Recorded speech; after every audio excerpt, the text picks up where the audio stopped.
Black Market ou Little Sénégal, un coin de l'informel par excellence, niché au cœur du grand marché de Serekunda. Ici, la plupart des commerces sont gérés par des Sénégalais établis en Gambie depuis plusieurs années. Ce Sénégalo-Gambien tient une table de chaussures au bord de la route. À cheval entre les deux pays, il peine toujours à comprendre les véritables motivations des événements de Sagnan. C'est une chasse à l'homme, une vraie chasse à l'homme.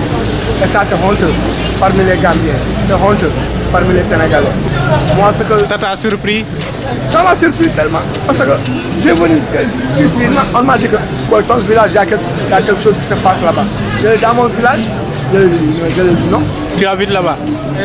Le village qui est derrière 1 kilomètre, tout direct, Sagnan.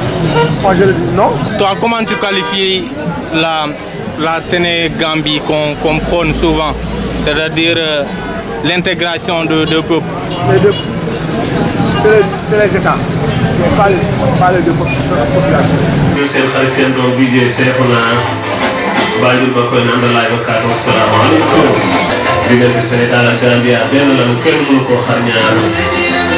Cet expatrié originaire de Touba est en Gambie depuis plus de 2 décennies où il évolue dans l'audiovisuel.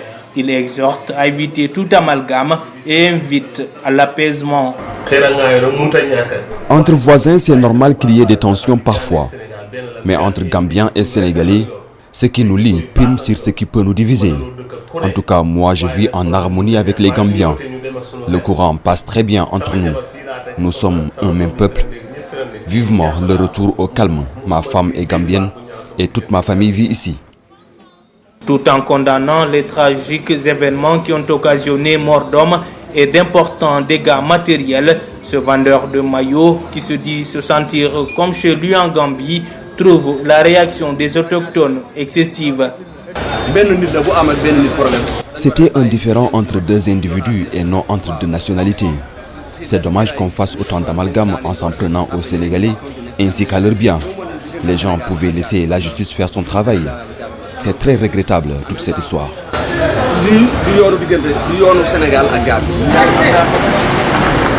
Quel que soit leur métier, ces Sénégalais confient vivre en harmonie dans leur pays d'accueil.